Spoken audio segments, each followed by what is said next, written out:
Hello everyone, this is the CRT Productions here, and this is the iPhone SE. No, not the fancy one from 2020. This is the iPhone SE from 2016, and it just got a nice upgrade to iOS 14.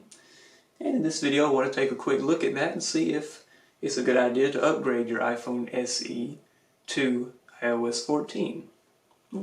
Let's take a look. So, when you upgrade to iOS 14, first thing you'll probably notice is that, well, a whole lot hasn't really changed. It looks pretty much the same as it did before.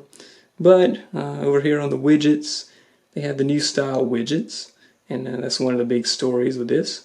We can see got the stocks on there twice. This is just the default. I haven't changed this since I upgraded. Of course, you can add widgets to your home screen now, which is another big story. Do that, you just, again, tap and hold on an empty part of the screen. You come up here, tap the little plus symbol up there, and if I have connection to the internet, it will let me add a widget. So you can either add that style widget, or you can add a full-length weather widget. I can add that, and yeah, just have a bunch of weather on there, and there we go. That's like a old people style phone now.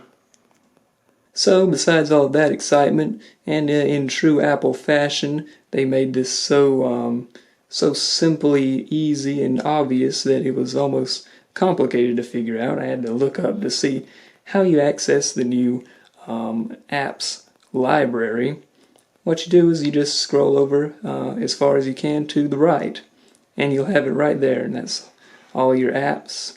It has kind of categorized into recently added utilities, games, suggestions, which is like my frequently used apps, and everything, social media. I don't have a whole lot of apps on my phone, but there they are right there, all in the app library, so you don't have to have all of your apps on your home screen. So what you can do now is you can press again in an empty space on the screen, and if I wanted to take my FreeCell app there, I don't want to delete it, of course, because I love FreeCell, because I'm a freaking boomer, but I don't want it on my home screen anymore, right? So let's take it in. You can see right there underneath, delete app, move to app library, and it's gone. Go back, come over here, of course it's still here, and I can play FreeCell. That's great. So other than that, this search screen is unchanged. This screen is unchanged. All of that's as you remember it. I've got to say though, one of my favorite features of the new iOS 14 is the minimized call screen. So let's say I'm using my phone, and maybe, I don't know, I'm playing FreeCell, for example, and I get a phone call. Well, no longer will that phone call interrupt my FreeCell game. I can keep playing it just like I would normally and completely ignore that stupid spam call or whatever. So as far as app compatibility is concerned, I've seen online a couple stories where people had some glitchy apps once they upgraded to iOS 14, but I haven't personally experienced that with anything I've used. To check your app compatibility, of course, you can always go to the App Store page for that app, and it should have it there. Most apps just say they require iOS something or later. So all your apps should work just fine with iOS 14, unless you're using some weird apps or something, I don't know. So as far as what you came here to see, iOS 14 on the iPhone SE, does it work well? Well, I'm playing Mario Kart Tour right now, and it's working pretty well. Not doing all that well. I'm in third now, so that's not too bad, but it's working perfectly fine. I haven't found anything wrong with it particularly. iPhone SE still works great in 2020, and I'm about to win this race, I think. Let's see. Well, I came in second place, but that's not too bad. And the iPhone SE still works great, even with iOS 14 installed on it. So another new feature of iOS 14 is picture-in-picture mode with video playback. Unfortunately, it doesn't work within the YouTube app, but it does work in Safari. If you open up YouTube in Safari, you go full screen, and you'll find this little icon right here. If you tap that, it'll put your video up there, and then you can go back to your home screen, and you've got the YouTube video right there playing. And I have the volume muted, but you've got volume on it.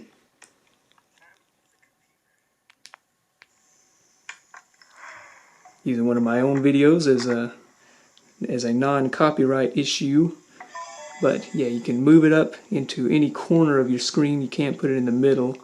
It has to stay in one of the four corners.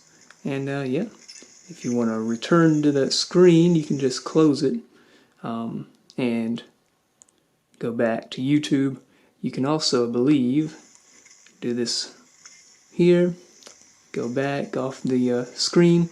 You can also press the corner of that, and it'll take you back to YouTube where you were, and you're in YouTube in Safari again. So that's simple, and it works fine with the iPhone SE again. If I turn that volume down real quick, go back here, I can do whatever. I can look at my weather again.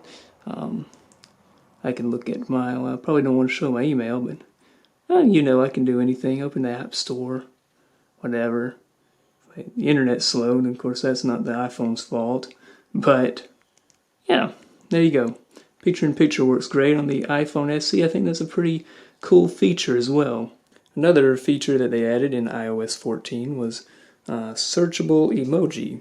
So here's some spam text message I got. Let's see, what can we add here? Is there a fat emoji? Oh, there's Santa Claus. That's pretty close. There you go. So they're talking about weight loss, so I'll send them a Santa Claus emoji. There you go. Thank you very much. One feature that didn't get added for the iPhone SE is 4K video playback in the YouTube app. This is for the iPhone SE. I'm not sure which models exactly did get it. I think it's just the iPhone 11. But iPhone SE just goes up to 1080p still. But considering this screen is an even 1080p, yeah, I don't think that's really a big deal, especially not with my crappy internet. So should you upgrade your old iPhone SE to iOS 14? I say you should.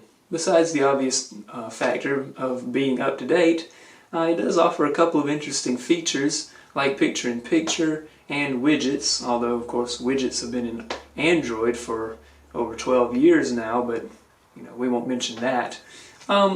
I think iOS 14 is a decent upgrade, and there's no reason not to, really. So go ahead, it's free, just like subscribing to a channel on YouTube.